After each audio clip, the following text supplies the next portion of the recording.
Position YCP వాళ్ళు 80 మంది ఎమ్మెల్యేల పనితీరు బాగలేదు అంటారు. ఆ మాట వాస్తవం అంటారా? అదంతా వాస్తవం కాదండి. ఎమ్మెల్యే ఏం చేస్తారు? ఇప్పుడు నిధులు లేకపోయినా ఏది లేకపోయినా ఎమ్మెల్యే వాళ్ళు జనాల్లోకి వెళ్ళాలంటే వెళ్ళాడు కదా. అది జగన్మోహన్ రెడ్డి గారిని చూసేనే జనం ఇప్పుడు పారిపోతున్నారు. అది పొజిషన్. సంక్షేమ పథకాలు ఇస్తున్నారు, దాన్ని చూసి ప్రజలందరూ మా వైపు అని చెప్తున్నారు. ఇస్తున్నారంటే ఇప్పుడు అవి తీసుకుంటున్నారా? కొంతమందికి అందుతున్నాయి, కొంతమందికి అందట్లేదు. మరి రోడ్లు ఇవన్నీ అస్వస్థంగా తయారై ఉన్నాయి, మామూలుగా కాదు. అది ఒక ఎమ్మెల్యే మాట్లాడాడు, అది ఇవ్వకపోతే రోడ్లు అద్దాలాగా చేస్తానని చెప్పి ఒక ఎమ్మెల్యే మాట్లాడాడు. అది ఇప్పుడు ముందు మేనిఫెస్టోలు పెట్టారు, ఇస్తామని చెప్పారు. అవి కొంతమందికి అందుతున్నాయి, కొంతమందికి అందరు. మేనిఫెస్టోలో వచ్చినాయి మొత్తం 99% మేము మొత్తాన్ని ఇచ్చామని చెప్పేసి అంటుంది. 90 కాదండి, 50% కూడా ఎవరికి అందట్లా. అందిన వాళ్ళకి అందుతున్నాయి, లేకపోతే లేదు. అది ఆయన జగన్మోహన్ రెడ్డి మీదే ఫుల్ వ్యతిరేకత ఉంది. ఎమ్మెల్యేలు ఏం చేస్తారు? నిధులు లేని ఆ డబ్బులు. ఎమ్మెల్యే అంటే డబ్బులు ఇస్తే పని చేస్తారు, డబ్బులు రాని వాళ్ళు ఏం చేస్తారు? జనాల్లో కూడా వాళ్ళు వెళ్ళలేని పరిస్థితిలో ఉన్నారు వాళ్ళు. అది గడప గడపకి వెళ్తుంటే మమ్మల్ని బ్రహ్మాండంగా మమ్మల్ని మా దగ్గర నిలదీస్తున్నారు జనం. వాళ్ళ సమాధానం చెప్పలేక కొంతమంది ఎమ్మెల్యేలు కూడా వెళ్ళటం మానేసి ఏం ఆడుతాను, నిరుద్యోగులు బయట రోడ్ల మీద తిరుగుతున్నారు. ఏది మన గుటకాలు ఇవి, ఇప్పుడు ఇది గంజాయి ఒకటి, దానికి అలవాటుపోయిన నైట్లో కూడా బళ్ళు ఎత్తుకుపోతున్నారు. నానా ఇది జరుగుతుంది. అయినా కానీ మాకేం సంబంధం లేదు అన్నట్టుకున్నారు. అది ఇంకా వాళ్ళు చేసేది ఏముంది, అదే చేసేది. రాష్ట్రంలో అభివృద్ధి అనేది ఎలా ఉందంటారు? ఎక్కడ అభివృద్ధి ఉందండి? ఎక్కడైనా ఒక ఇటురా చేశాడా ఏంటైనా? వేయలేదు కదా. అది అభివృద్ధి బ్రహ్మాండంగా ఉంది, అన్ని కంపెనీలు వచ్చాయి, కొన్ని లక్షల ఉద్యోగాలు ఇస్తామని చెప్పి అన్నారు. ఉన్న కంపెనీలో ఊడు వెళ్ళిపోయి పారిపోయారు. ఇంకేమిస్తారు వాళ్ళు? వచ్చిన కంపెనీలో వెళ్ళిపోయాను. ఎక్కడి నుండి తెచ్చిస్తాడు? ఇప్పుడు మాట్లాడితే అప్పు తీసుకొచ్చి ఇస్తున్నాడు. జనాలు ఆ సంగతి తెలియట్లా. మన సొంత సొమ్ము మీద ఇది మనకే రేపు ఆయన రేపు డబ్బులు ఇచ్చినా కానీ మన మీద రుద్దేది ఆ అప్పు. అది తెలియట్లే జనాలు. ఆయన ఎన్ని వేసుకున్నా కానీ అప్పులు లేవు, చాలా వరకు అప్పులు తీర్చామంటున్నారు. అప్పులే చూడమంటే సెంట్రల్ గవర్నమెంటే చెప్పిద్దిగా, మనం చెప్పేది ఏముంది? ఆయనకి 30% కూడా రేపు ఎమ్మెల్యేలు గెలుతారని నమ్మకం లేదు. అందుకే ఆయన మారుతున్నాడు. సార్, ఇప్పుడు రాష్ట్రంలో జనసేన టీడీపీ కలుస్తున్నాయి. ఆ ప్రభావం ఏ విధంగా ఉండబడుతుంది? ఏ విధంగా ఉండేది ఉందండి, బాగా బయట జనాల్లో టాక్ బాగుంది. అది వాళ్ళు ఎట్ట కొట్టుకున్నా కానీ 150 సీట్ల వరకు కొడతారు. సమస్య లేదు దాంట్లో.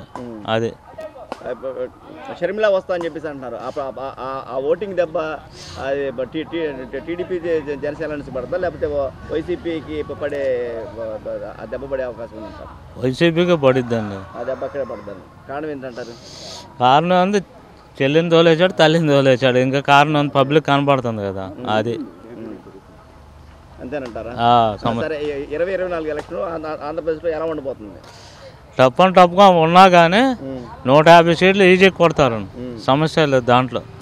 హోరాహోరీకి వచ్చినా కూడా జనాల్లో బాగా ఎర్తగలిగింది, ఫుల్గా ఉంది. ఎక్కడ చూసి మనం వెళ్ళి మాట్లాడదామన్నా అదే ట్రాఫిక్ ఉంది. రెండోదే అంటే ఈ ప్రభుత్వం మీద వ్యతిరేకత అనేది మాత్రం ఉందని చెప్పేసి అంటున్నారు. ఫుల్గా ఉంది. సంక్షేమ పథకాలు ఇవ్వటం ఇస్తున్నామేమో, దానివల్ల బ్రహ్మాండంగా మొత్తం మనకు 170 సీట్లు వస్తాయి. మాకు ఏం లోటు చేసేవాళ్ళు మమ్మల్ని ప్రజలు చేస్తారు అని చెప్పేసి అన్నమాట. ఏ సంక్షేమ పథకాలు ఇస్తున్నామండి? ఆ బియ్యం ఇస్తున్నాడు, బియ్యం ఇంటింటికి అన్నాడు. అది తీసుకొచ్చి వ్యాన్ మూలన పెడుతున్నారు. మరి అది డ్రైవర్కి, పెట్రోల్కి ఇవన్నీ లాసే కదా. అదేదో స్టోర్లో తెచ్చుకుంటారు. ఈ బాధ ఏముంది సంక్షేమ పథకాలకి? అందుట్లో కందిపప్పు కూడా ఒక్కోసారి పుచ్చిపోయిన కందిపప్పు కూడా వస్తుంది. అది పరిపాలన ఎలా ఉందంట జగన్మోహన్ రెడ్డి పరిపాలన? చాలా బాగుందండి. పేదవాళ్ళకి ముందు చాలా బాగుంది. గొప్పవాళ్ళ సంగతి కాదు కానీ పేదవాళ్ళ సంగతి బాగుంది. కానీ ఆయన సంక్షేమ పథకం మాత్రం ఇస్తాను చెప్పి డెవలప్ అనేది ప్రజలందరూ చాలా మంది. సంక్షేమ పథకం అంటే వాడుకునే విధానాన్ని బట్టి ఉంటుందండి. అంటే ఇప్పుడు మీకు 10 రూపాయలు ఇచ్చానండి, 10 రూపాయలు మీరు ఖర్చు పెట్టుకుంటారో దాచుకుంటారో ఇష్టానుసారం చేసుకుంటారు. అది మీకు మామూలుగా ఇచ్చాం, అది మీ ఇష్టం. అది ఇప్పుడు ఆయన చేసింది అదే, సంక్షేమం ఇచ్చాడు. మీరు ఎలా వాడుకుంటారనేది మీ ఇష్టం. తాగుతారో లేదంటే బాగుపడటానికి చేసుకుంటారో అది మీ ఇష్టం. అంటే తాగుతారో బాగుందంటే అందుకని మంచి బ్రాండ్లు ఇస్తున్నారంటారా? మంచి బ్రాండ్ అంటే తాగుబోతులను అడగండి సార్, నేను తాగు. సరే, ఒకటి సార్, డెవలప్ లేదని చెప్పేసి ఒక వాదన వినపడుతుంది, వాస్తవా కాదా? డెవలప్మెంట్ లేదు అని అనటానికి 2 విధాలుగా ఉన్నాయండి. అంటే సాఫ్ట్వేర్ కంపెనీస్ ఏం లేవు ఇక్కడ, ఎక్కడికైనా హైదరాబాద్ అటు సైడ్ వెళ్ళాల్సి వస్తుంది. కానీ ఒక చైనాలో ఒక సామెత ఉంది, మీరు ఎవరికైనా ఒక వ్యక్తికి చేప పట్టడం నేర్పించండి, అంతేగాని చేపలు ఇవ్వటం మాత్రం నేర్పించదు. దానివల్ల సోమరిపోతులు అయ్యే అవకాశం. సోమరిపోతులు అన్న మాట మనకూడదు, సంక్షేమం అయితే అవసరమే, కానీ మనం ఇచ్చేదాన్ని కూడా కరెక్ట్గా యూజ్ అయ్యే విధంగా యూజ్ చేసుకునే విధానం బట్టి మనిషిని బట్టి ఉంటుందండి. అది అభివృద్ధి లేదనేది పిల్లలకి చాలా మంది వరకు ఇక్కడ ఉద్యోగాలు లేకుండా పక్క రాష్ట్రాలకి పోయే పరిస్థితి ఉందని చెప్పేసి అంటున్నారు. వెళ్తున్నారు, ఇప్పుడు హైదరాబాద్ ఉన్నారు, హైదరాబాద్ వెళ్తున్నారు, బెంగళూరు వెళ్తున్నారు. మరి అటు సైడ్ ఆ క్లైమేట్ని బట్టి అక్కడ డెవలప్ అవుతుంది. అనుకున్న చాలా వరకు సాఫ్ట్వేర్ కంపెనీలు కూడా వెళ్ళిపోయని చెప్పేసి అంటున్నారు, కంపెనీలు కూడా వెళ్ళిపోయారు. ఏం వెళ్తాయండి, పెట్టుకున్నవాడు ఇటు పెట్టుకోవాలి. అంటే వాళ్ళకి సరైన సదుపాయాలు కల్పించగలగాలి కదా. అది సార్, ఒకవేళ కల్పించే ఉంటారండి, మనకు తెలియదు. అవన్నీ డెవలప్మెంట్ అయితే ఉంది, డెవలప్మెంట్ అయితే ఉంది. మామూలుగా రోడ్స్ అన్నీ బాగానే ఉన్నాయి, ఇప్పుడు బాగానే చేశారు. తర్వాత పేదవాళ్ళకి బాగానే ఉంది. తర్వాత అసలు యాక్చువల్గా ముసలి వాళ్ళకి పెన్షన్ అనేది ఇంటికి వచ్చిస్తున్నారు కదా, అది సూపర్. పెన్షన్ ఇస్తారు కరెక్ట్ అండి, కానీ ముసలి వాళ్ళకి పెన్షన్ ఇంటికి ఇస్తున్నారు, కానీ మన దగ్గర ఉన్న యువత మాత్రం పక్క రాష్ట్రాలకు వెళ్ళిపోతుంది కదా, ఆ మాట వెళ్తుంది. అలా అనుకుంటే బాంబే నుంచి ఇక్కడికి వచ్చిన వాళ్ళు లేరా, బెంగళూరు నుంచి ఇక్కడికి వచ్చిన వాళ్ళు లేరా? వాళ్ళు అనుకోవాలిగా, అది ఎక్కడ ఆపర్చునిటీ వస్తే అక్కడికి వెళ్తారు. అంతేగాని మనం ఎక్కడికి వెళ్ళకూడదు, ఇక్కడే ఉండాలని ఏం లేదుగా. ఇక్కడి నుంచి అమెరికా వెళ్తున్నారుగా, మరి అమెరికాలో డెవలప్మెంట్ ఇక్కడ లేదనుకుంటే ఎట్లా? అది కరెక్ట్ కాదు. అది ఆంధ్రప్రదేశ్లో ఉందంటారు, ఉంటుంది, ఉంది, చూసే విధానాన్ని బట్టి ఉంటుంది. రాజధానంలో ఇల్లు ఇచ్చాడు, అన్ని పట్టాలు అన్నీ ఇచ్చాడు. మరి అది కోర్టుకి వేశారు కదా, కోర్టుకి అయితే కోర్టులో ఈయనన్నారు కదా. మరి ఇప్పుడు మాలాంటి వాళ్ళని అద్దె కట్టుకోలేని వాళ్ళం ఆయన ఇస్తాడని మేము ఎంత ఆశపడి వానముసరిలో కూడా ఆయన మీటింగ్కి వెళ్ళాం. మరి ఆయన చేసింది తప్పేగా. మరి ఇప్పుడు ఆ స్థలం ఇయ్యరు కదా. అంటే రాజధానిలో ఇచ్చారు, చాలా దూరం అవుతా మీకు. అయినా కూడా ఆయన అన్నీ చేశాడు కదా. రాజధాని అంటే అందరికీ మాకు కాలగొట్టిన అందరికీ అదే ఇచ్చాడుగా. మొత్తానికి ఇక్కడ మొత్తం తీసుకెళ్ళి రాజధానిలో ఇచ్చారు. మొత్తం చాలా మందికి ఇచ్చారు. ఇచ్చింది అది ఏరే వాళ్ళదంట ఆ స్థలం. ఆయన కోర్టుకి వేస్తే కోర్టు నేను తీర్పిచ్చింది ఈయనని. మరి ఇప్పుడు మాకు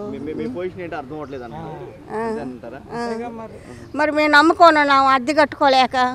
మరి ఆయన ఇస్తాడని ఎన్ని వాన ముసురులో కూడా వెళ్ళాము. ఆయన మీటింగ్ బస్సులు అయితే మరి ఇలా ఆయన అలా చేయటం తప్పు కదా.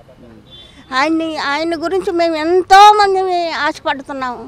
మరి ఆయన చేసింది తప్పే కదా. నన్ను మాలాంటి వాళ్ళని అమ్ముకొని బతుకుతున్నాము. నువ్వు ఇల్లు ఇస్తే ఏదో కథ నీడగా ఉంటుంది, ఇంటద్దే వేసాడు పాపం ఆయన మాకెంతో మేలు చేస్తాడని చెప్పుకుంటాం. మరి ఇలా చేసింది తప్పు కదా. ఆయన వైసీపీ అంటుంది 170 సీట్లు మాకు వస్తాయి ఖాయం అని చెప్పేసి అంటుంది. అది కరెక్ట్ అంటారా? ఇప్పుడు 175 సీట్లు వచ్చేటట్టయితే వీళ్ళు అభ్యర్థుల్ని ఒక జిల్లా నుంచి ఒక జిల్లాకి, ఒక నియోజకవర్గం నుంచి ఒక నియోజకవర్గానికి మార్చాల్సిన అవసరం ఏముంది చెప్పండి.